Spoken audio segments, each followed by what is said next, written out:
no nonsense coach. This is what young guys need, what young men need. And he was not only a brilliant coach, but he was tough on us.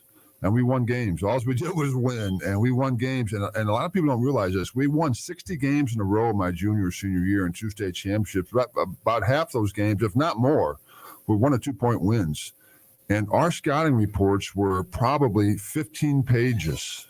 A lot more. When I went to Mizzou, our scouting reports were like 2 pages. In high school, they were like 15 pages. And he's kind of legendary for knowing that. And I see a lot of ex-players come. And I asked Coach, hey, dig up the Rittner or dig up the Parkway West scouting report from 1980 or 1978 or 9. And he goes in his file cabinet and finds him. And those guys get the biggest kick out of that because they're so detailed. He was a great coach, to answer your question. I do remember, one game that I was refereeing Hazelwood East, and you guys were getting beat bad at halftime. And I think your winning streak was on the go. And Eddie Schumer was my partner. And at halftime, Schumer said, boy, the Smets they're bad tonight. I said, you better be ready to referee the second half, Schumer. And I think you guys came out and outscored him by about 30 points the second half. Yeah, we were always so much better prepared than our opponents. And that was a big, that was our secret sauce. That was really what I give give Coach Grauer the credit, our whole coaching staff for that matter, Dale Bergman, another great coach. And I give those guys the credit. We were so well prepared. And especially now in hindsight, after playing at Mizzou for 4 years and then Indiana Pacers, and to see how well we prepared for high school was something else. Yeah, Coach Grauer was he's an icon. And how about some of your teammates, Steve? You had some great teammates that we talked about prior to the show.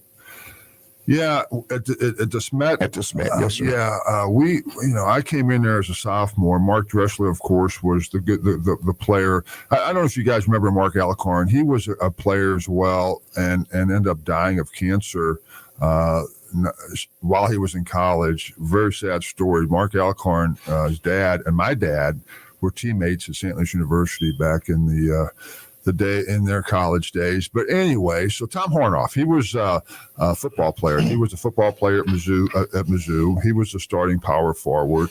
His job was to, get rebounds and shoot layups and keep people away from me. And he was kind of our enforcer. And then John Culleton, he was the guy that the other forward, and he ended up playing golf at Mizzou. We had a great athlete, Kenny Klump. He was our one of our guards, and he ended up playing baseball, ended up playing professional baseball, and he ended up playing baseball at SIU Carbondale, I believe. And then Rich Culleton was the other guard. He was a great, he ended up playing college ball at UMKC basketball, and then, of course, me. But, of course, the famous Frank Cusimano came off the bench. He was our sixth man, and he was a junior when I was a senior, and he was the first man off the bench, and a nice little player, can shoot the ball a little bit, but his job was to just pass me the ball. That was his job. And then when I left, he had a great senior year. I ended up playing college ball, I believe, at UMSL. So Frank had a great high school career. I wanted to ask you about that streak, like you say, 60 plus.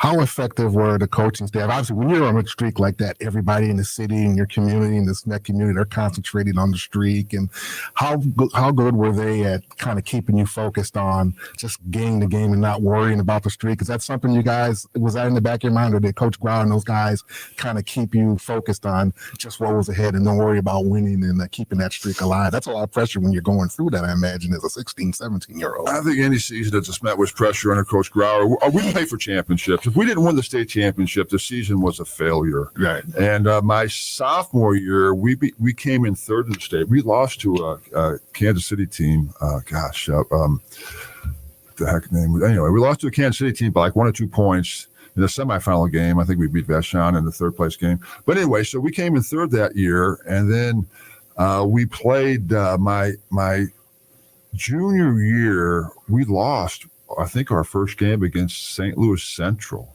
They were good. And the public high league back then was phenomenal. I mean, my goodness. Vashon and all those schools were Soldan and Sumner. They had the best athletes. And so Coach Grauer's philosophy is we are playing the best schools throughout the season in the area because our goal is to, win the state championship. So anyway, but when the streak went on, I have to admit, it was pretty stressful. And, but at the end of the day, we were focused on the state championship.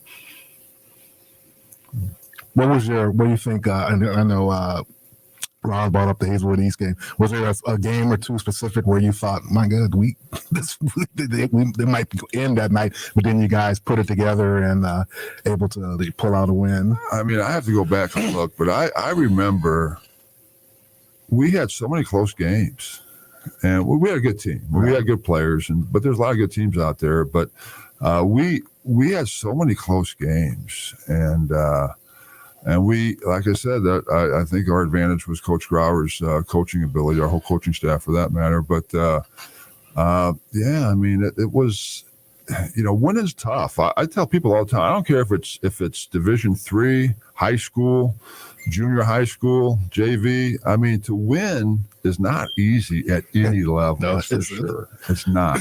So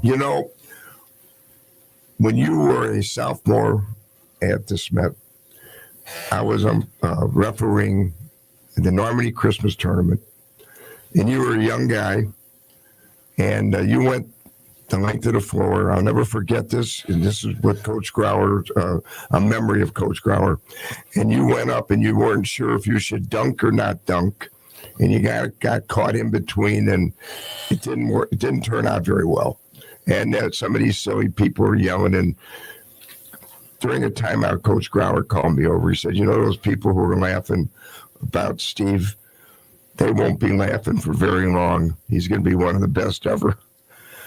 I don't know if you remember that or not, but it happened, and that was Coach Grauer.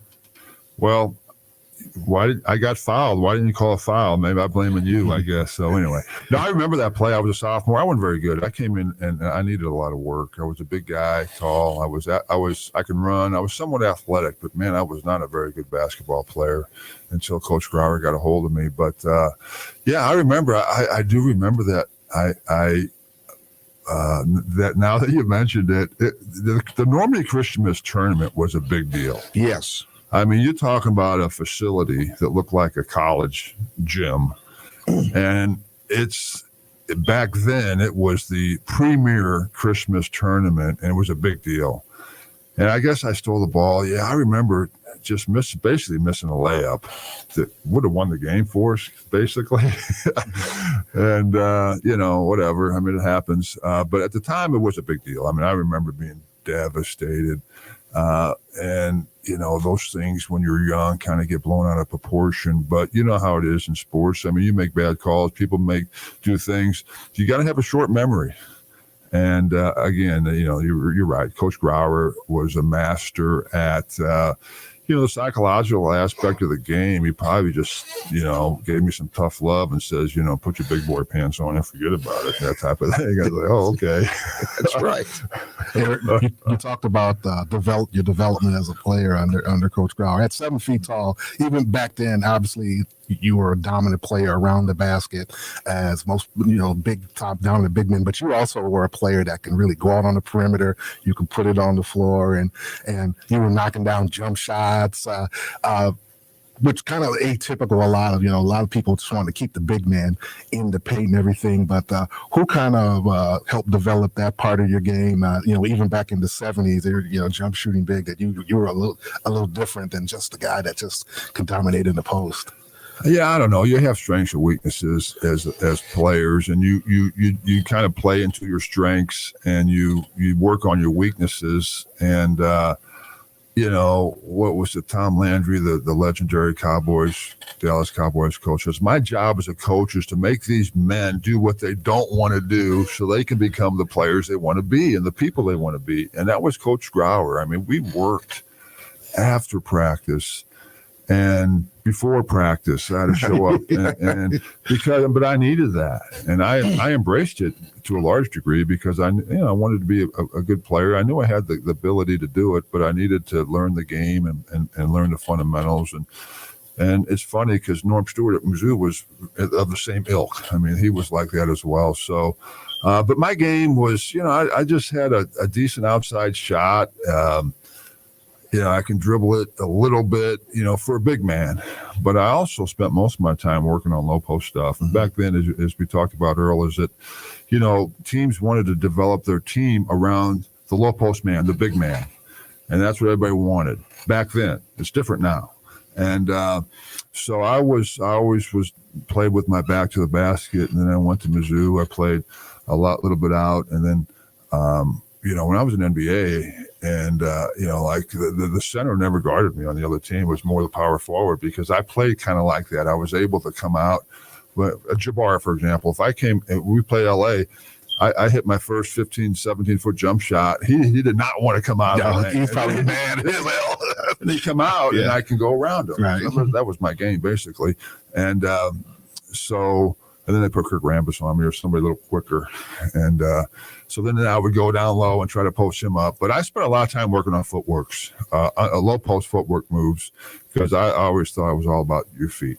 Sleeper, we were talking before we came on the air about that famous class of 1979. I still have, I think, down in my basement, that Street and Smith magazine. I still keep a lot of those. And it was so many great players, but it was, like I say, the era of the big man. And it was, like I say, it was Ralph Sampson out of Virginia. It was Sam Bowie out of Pennsylvania. And it was this young man from St. Louis, Steve Stipanovich. And then obviously Isaiah and James Worthy. So that arguably could be the best high school class. A lot of people argue different classes, but that 79 class was really something. I tell you, you can make an argument, especially the top 2 or 3 or 4 at least. I mean, Antoine Carr. I mean, John Paxson was in that class as well, and I mean, the list goes on. And I think Sidney Green. Yeah, Sidney Green, and man, it was a different time. Of course, we had all-star games that we played in. And those guys, there were magazines that came out. You didn't have the internet. So everybody looked at those magazines, and you got kind of on a list. I got on the list my junior year. My junior year, I wasn't that great. I made a big jump in high school between my junior and senior season, a big jump.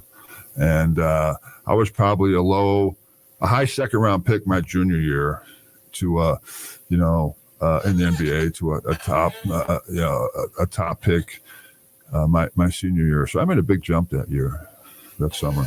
And what was those all-stars? Did you match up with Sam and Ralph? And these all three of you guys were could play on the perimeter, I think. People, we see it now, but all three of you guys, even back then, almost 40 years ago, were guys that were post guys, but were very versatile in their skill set. I was just a guy. My junior year, I was in that group of elite players, and we all got invited to a camp in Milledgeville, Georgia. I forget the name. BC camp? Yeah, BC camp. All those guys were there, every one of them. And again, that was the summer between my junior and senior year, and every coach was there from every school. It was crazy watching, because that's how they recruited a lot back then, and I was playing so well. I mean, I was outplaying everybody, and Coach Grauer was getting phone calls from all these coaches, like by Tuesday night. And he's saying, "Are you sure we're talking about the same guy?" So it was just kind of odd. I just made a big jump. I don't know how to explain it, but I played really well against Bowie and Sampson and all those guys, and it was really unexpected, and it was really the college coaches started to really take notice after that camp for me. Was there any school, Steve, besides Missouri, that you ever gave a real serious thought to? Yeah. Back then you could take 6 visits. I took all of them. I took 5 of them before the season even started. I went to Kentucky, big powerhouse at the time. Duke, big powerhouse. Kentucky, Duke, North Carolina, Notre Dame, UCLA, and Missouri.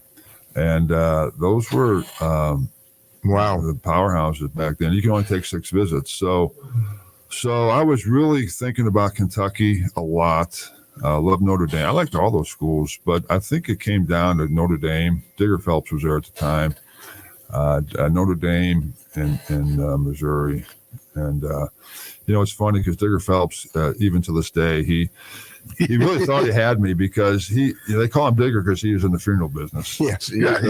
My family's in the funeral business. And so he thought, I think my brother was playing football at Colorado. And so the Colorado coach says, he's going to come here. So, it's funny, you look back and it's almost comical, but it was pretty intense. And so, I decided to, stay close to home, play for Norm at Mizzou. We were talking about off the air. I was telling Ryan about the story of your recruiting on your visit, and you had the governor right there greeting you as a teenager. That had to be a little something different. You expect the red carpet, but the governor of a state to come and greet you on your home visit, on your campus visit. Yeah, it's funny because these college visits, it's probably the same now too, but they were a big deal, and they rolled out the red carpet. I took a Learjet from St. Louis to Columbia. It was like a 18-minute drive. Right? Yeah. So they try to impress you and try to make it, something special.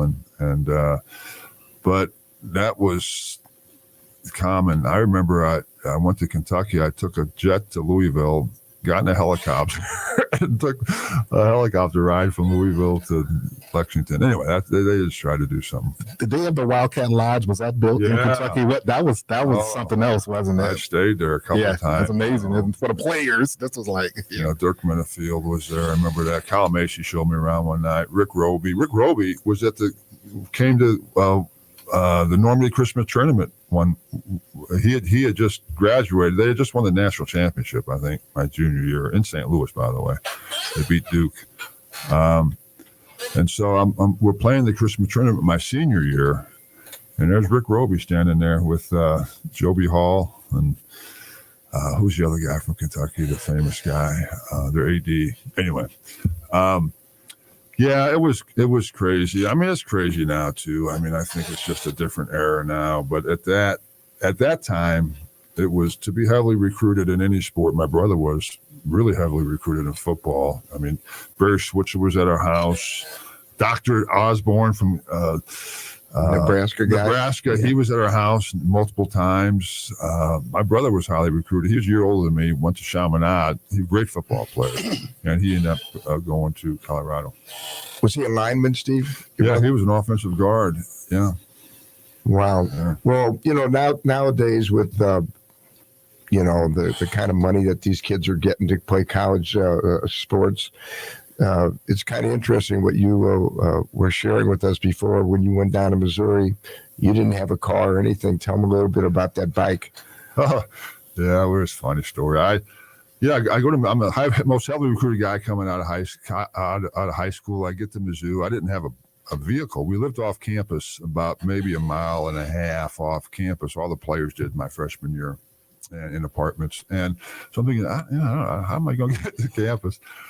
My dad was going to get me a car, but it was going to be a few months. But so I went and bought a bike at the bike shop, a big Schwinn, tall bike, in 1979, and I still ride it today.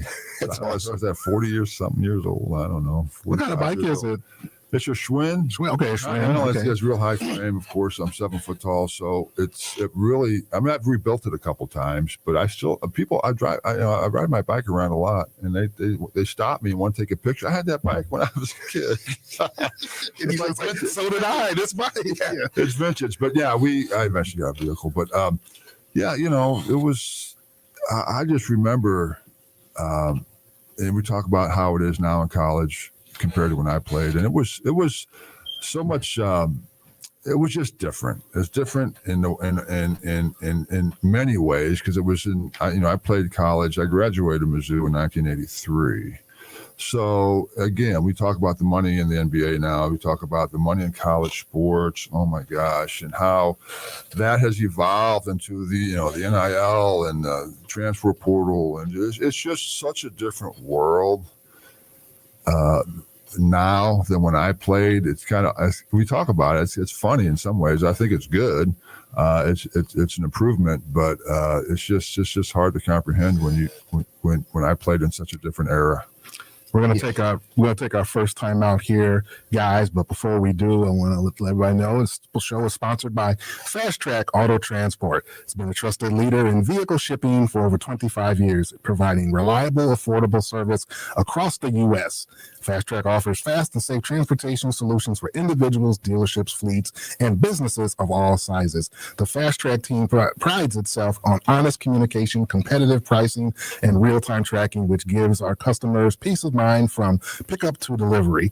Whether you're shipping a single car or managing a large fleet, Fast Track delivers a smooth, hassle-free experience every single time.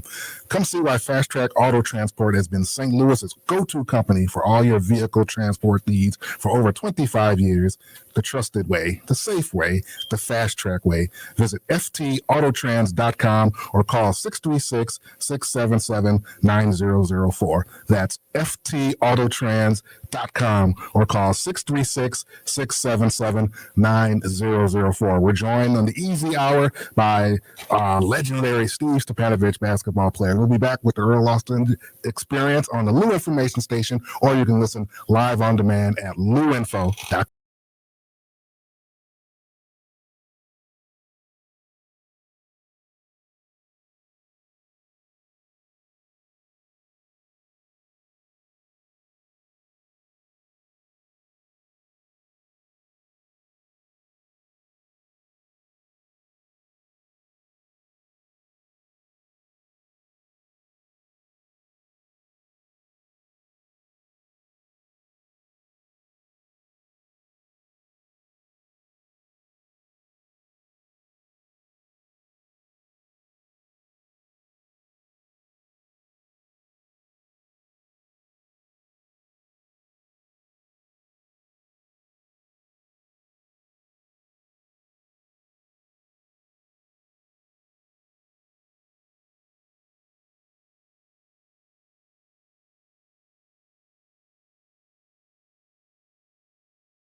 We're on KLIS, the Lou Information Station, or you can listen live on demand at louinfo.com. We're on YouTube and all that good stuff here. And we're joined by one of the legendary figures in St. Louis sports, Steve Stipanovich here. And Coach, that's your week. Of course, we wanted to talk now about the Mizzou years, which were some of the best years in the history of that basketball program between 83 and 86, don't we, Coach? Oh, yeah, the Big Eight.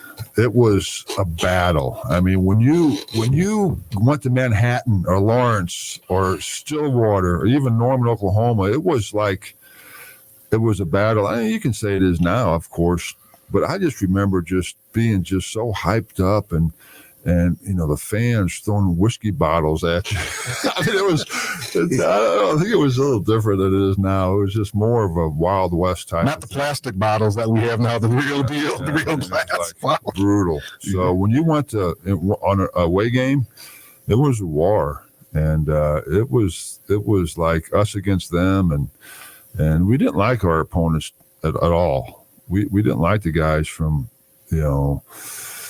Oklahoma State or especially Kansas. Oh my gosh. The first week when you show up as an athlete at Mizzou, they indoctrinate you to, you hate Kansas. We must kill Kansas. I mean, it's like a thing. It's like a thing. It isn't anymore because we're in different conferences, but no, we didn't really like our opponents, and every game was a war. And our coach was like that too. He was like, it meant it was business. And if somebody messed with one of our guys, we had to mess with one of their guys. And it seemed to be like a little bit more of a war type mentality than a friendly little, we're all buddies here after the game thing. We weren't friends. That made your job a little bit harder, Rod, working those games back. Well, speaking of throwing things, it brings back a really bad memory. I had a game at Allen Fieldhouse, and when the game ended, we left the floor, the referees, like we're supposed to, and all of a sudden it became a big story. Somebody up in the upper tier had some batteries, and they threw these batteries at some of the opposing Oklahoma. They were playing Oklahoma players. And if one of those batteries had hit one of those kids, you'd have had a real tragedy. And that's how bad it was. And Allen Fieldhouse, that's a notorious place. That's a tough place to play in. I love Allen Fieldhouse now. I didn't like it when I was playing them, but I go up there every once in a while and watch a game. I know I'm not supposed to like that school, but I enjoy going up there and watching the game. It's quite the experience if you get a chance to do it. To win 4 Big Eight championships at a time where it was very competitive. Like I say, everybody had great teams, great coaches, but to come away, that has to feel good as a highlight of your career to come through that. Yeah, it wasn't easy. It was a couple of those years. I remember my senior year, we were so mad because Wayman Tisdale just got to Oklahoma, and they picked Oklahoma ahead of us, and we were mad. We ended up winning that year. But Big Eight back then was very competitive. They have great coaches. They had legendary coaches and big personality type coaches. Norm was one, of course, but they had personality, and it was just Ron, you ref those against those guys' games from time to time. It was really in some ways, looking back especially that. But again, a lot of the games were really close. I mean, sometimes you gotta get lucky. We got lucky on some games. We played Kansas State my sophomore year. We never played. Norm hated zone defenses. He thought zone defenses were weak. We can't play zone. He always played man to man. And as you know, a good man looks like his own anyway, if you're helping correctly and off the ball. But so we're playing Kansas State in Columbia, and the winner of that game is going to win the Big Eight championship. Rolando Blackman, they had a good Ed Neely, they had good players. Randy Reed from Vashon High School in St. Louis. Yeah, and so Norm goes, okay, we're preparing for that game. He goes, we're gonna go to a zone at the right time. And we go, oh, okay. And so we practiced it. And so at the end of the game, the last couple minutes, we went into a zone defense. I mean, it really worked. But it took Ricky Frazier hitting a jumper almost at the buzzer. Oh, the baseline jumper, I still remember to this day. But we went to a zone defense, and it really worked. I mean, they were like stunned because it was like Missouri never plays zone, so they never prepare for it, and it kind of threw them off a little bit. Maybe gave us an advantage. I don't know. Yeah, it's true. I think if I remember, Mizzou held the ball quite a bit because it was tied, and then I remember Ricky drove baseline and hits that baseline jumper, and it's just. Yeah. One of those signature moments of the career. Also, I remember your freshman year, you guys really pulled off one of the big upsets. Then, when you guys beat Notre Dame in the NCAA tournament, they were 1 seed, 2 seed, and you guys were not a lot of people knew about Missouri outside of St. Louis and the state and Big 8, but then you guys jumped up and the Digger Phelps, Kelly Trapuka, Orlando Woolridge, a great team. And that was the Mark Dressler game, if I recall. I was living in New York, but I was like, wow, Missouri just beat Notre Dame. Everybody knew Notre Dame, but then I'm living in New York. Missouri just beat Notre Dame. Wow. Yeah, that was unexpected. We were up and coming team. Larry Drew. Remember Larry Drew? Oh, he was yes. Oh, yes. That guy was good. He had a long NBA career, of course, but he was a senior when I was a freshman. He was the guy that we all looked up to. But so we had a decent team, but Notre Dame was a blue blood school. Yes. And they were ranked on the top 3 or 4 or 5 in the country and in Missouri. Whoever heard of Missouri in basketball? And so I remember Norm got a little clip of one of the guys saying just that a couple of days before the game, like, who's Missouri? We never heard of those guys. So we ended up winning that game. And Mark Dressler, who was a teammate of mine at DeSmet, it was like a one and done, though. That was like his game his signature game where he scored, I don't know, 32 points. 32 points. It was unbelievable. No one expected that. Yes. But every dog has his day. You never know what can happen in sports. That's the beauty of it. And so we all played well, and it was a big win. It was a huge win for us. Steve, I'm sorry. Just to reflect on Mark Alcorn when you mentioned his name before. What a fine young man he was. And I happened to go to that afternoon at DeSmet when Dale Brown came in, and I was there that day. The place was packed, and it was one of the most inspirational things I've ever seen. Sad, but it was a wonderful gesture, and there were so many people in the DeSmet community that helped put that on. It was a wonderful day, and his dad, who I got to know pretty well, what a wonderful man. His dad was never the same when that happened to Mark. I mean, it was so tragic. I was young. Again, it was my sophomore year when Mark was a senior. And so I played with him one season. Our parents were friends. My dad and Earl were actually teammates at St. Louis University back in the day. But yeah, I mean, oh man, just tragic. There's no easy way to say that. No easy way to say it, but it was a wonderful thing that took place that day in the way that he was honored and everybody came up to support his family. So anyway, we go back. Let's talk a little bit about one of your teammates who was a pretty darn good player. You played with him for 4 years, John Sunvolt. Yeah. Yeah, we were both being recruited by Missouri, of course, and he was a high-scoring guard out of Kansas City, and we talked a couple different times throughout our senior year, and we kind of both decided to go to Mizzou, and it was I don't know how I don't think he's underrated at all. I think he was one of the best athletes overall, but also one of the best basketball players. The guy was phenomenal. He played 10 years in NBA. I mean, the guy can shoot. There was no three-point line then, and if there was, he would have had a lot more points because he was a great outside shooter. We had kind of an inside-outside game throughout my 4 years with him. He's just a guy that if he chose to, he was beating everybody on the Missouri golf team his freshman year. If he chose to be an NFL player, quarterback, Major League Baseball player, golf, he could have played professional at any one of those sports. And I'm not exaggerating. The guy was just a phenomenal athlete, great teammate, very smart.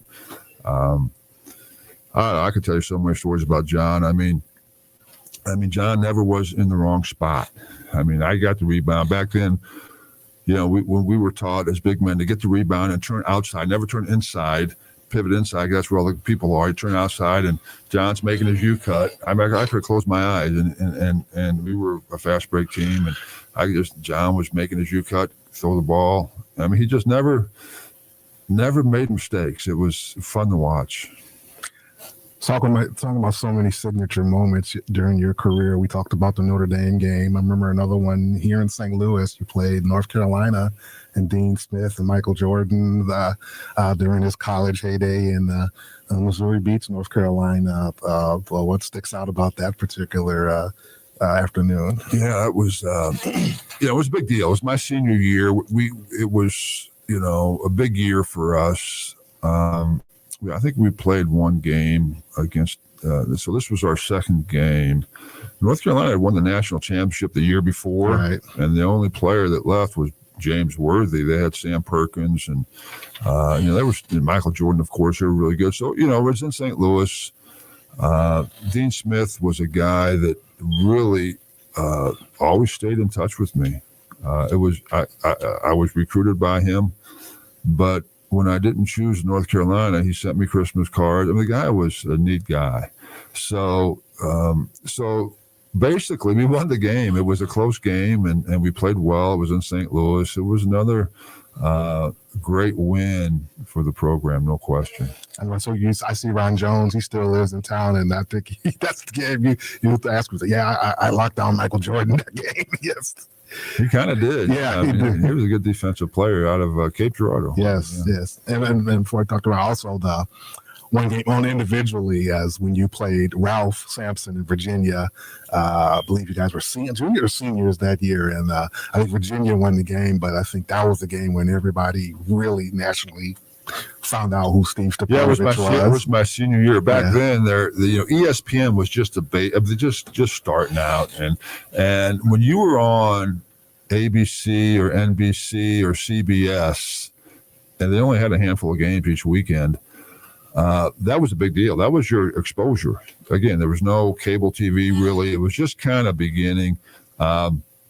And so we were chosen to be on NBC and I think CBS. So we played, I think it was North Carolina national TV that we just talked about. And we played Virginia, Ralph Sampson, in the Meadowlands in New Jersey later in the season. And that was on NBC. I had two of my best games. And so of my senior year, both those games, I played really well in Virginia. In North Carolina, I scored like 21 points in the first half, and John scored like 21 in the second half. So it was just back then, it was a big deal to do well on national TV, and it was a rare opportunity to be on national TV, actually. So I know Norm said, I think Frank Kuzma quoted Norm, I think back then he said, although how much he hates losing, that game didn't mind as much because it showed you had a chance to really show out. I think you had 27, 29 points, and he said the fact that you were able to really show yourself offensively to the country, that put a smile on his face that you were able to perform like that on a national stage. Yeah, I remember because we played at Stillwater the night before, and then we had to go. Then we had to fly to New York and play at 1:00 the next afternoon. I mean, I remember that was a rough couple days. Rough couple of days. Hey, Norm had pretty good staff with him. What do you think, Rich Daly? Yeah.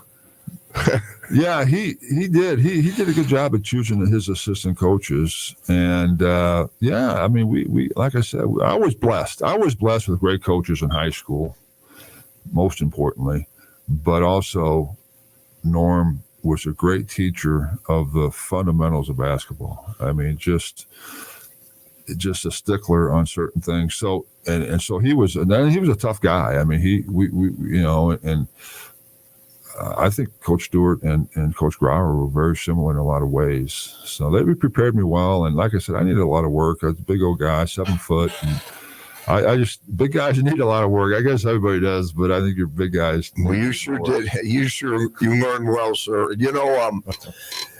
Norm Stewart, I will just share this with you. I went down to Missouri as a freshman, and he was my freshman baseball coach. So this is Norm Stewart. So at the Missouri Sports Hall of Fame, when I was inducted, he was there, and he took great care of one of my grandsons. Just walked him around and held his hand and talked to him. So he tells my grandson was about 10 years old. He says, you know, when your dad was down here, every time you had to play freshman baseball, you couldn't play on the varsity. So he said, every time your dad went out to the mound to throw, he said, I got behind the screen. He said he was dangerous. He didn't throw strikes. That's Norm. Yeah, he's quite he's a funny guy. I mean, we were talking before the show. He wasn't quite that funny when you were playing for him, but he does have a great sense of humor. I spent 4 or 5 hours with him in Columbia about 3 months ago with some other players, and the guy's sharp. He's 90 years old, getting a little feeble physically, but his mind is sharp, and he remembers everything. So he's a great storyteller and a type of guy that it really goes out of his way to make people feel good, especially in his older years. Not so much when we were playing in his older years. Yeah. Well, another guy that I really think the world of, and his son played freshman football for me, is Jim Kennedy. Another one of your just met teammates. It's a great guy. Yeah, Jim he was our idol in high school. We would watch him. He was 4 years older. They won a state championship at DeSmet when DeSmet was just relatively young, only a few years old as a school. And so everybody looked up to Jim Kennedy, and he went on to have a great career at Mizzou.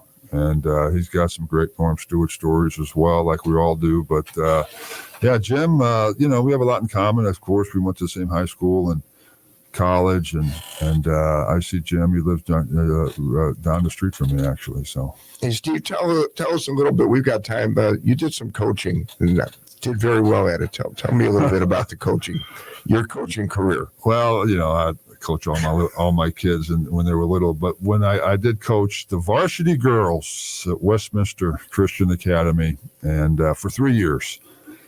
And we won a lot of games. We had good teams, and it was a lot of fun. 2 of my daughters were on the team, and my 4 older kids went to Westminster, but my 2 younger ones didn't. And so I was able to coach them, and we won games, and it was actually really a lot of fun. I tell you what was hard to do. I remember coming out of I was coming out of the NBA, and I go, this men's league needed a referee. I could ref. I played ball. I mean, how hard can it be?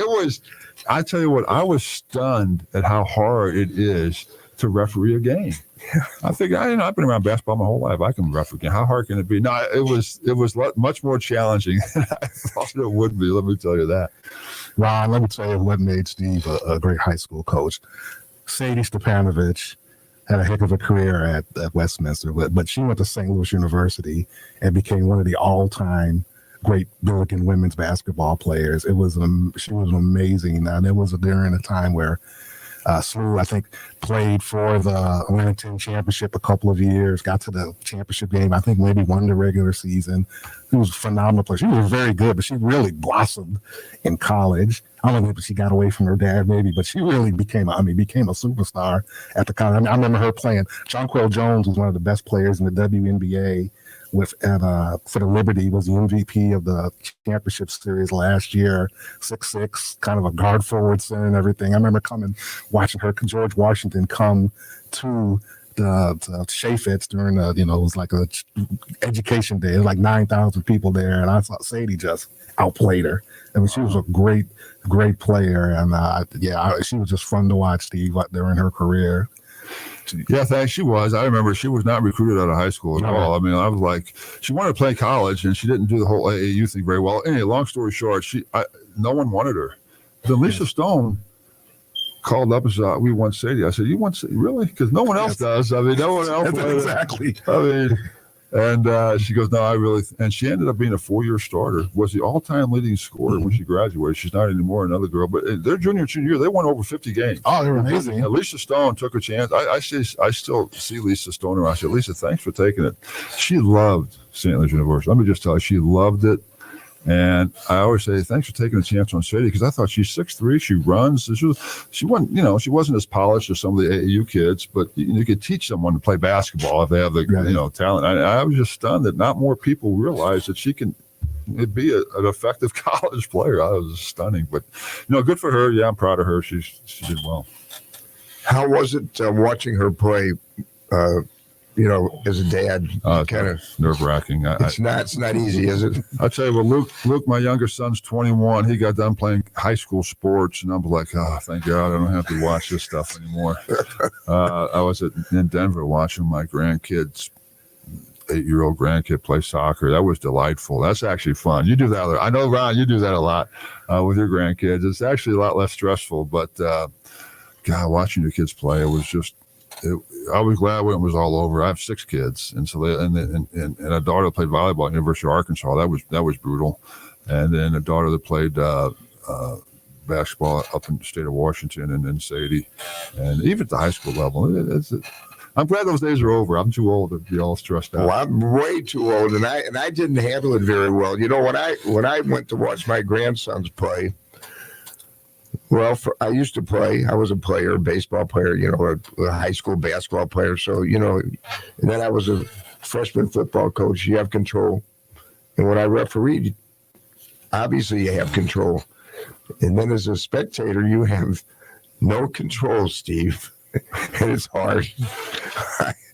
It is hard, but again, it's the days you'll remember and cherish, and as we get older as well. Well, guys, this has been a very special hour. Ron, appreciate you coming in. I know you've been under the weather there, but you toughed it out as well. And Steve, once again, appreciate you coming in the studio. Congratulations for all you're doing. Congratulations on the success of your children as well. Once again, this will wrap up another edition of the Earl Austin Experience. But I want to remind you the show is brought to you by Fast Track Auto Support, St. Louis's go-to company for all your vehicle transport needs. Visit ftautotrans.com or call 636-677-9004. 636-677-9004. After this final timeout at break, it'll be Illini football, the #1 Ohio State Buckeyes visit Champaign. We'll see you next week.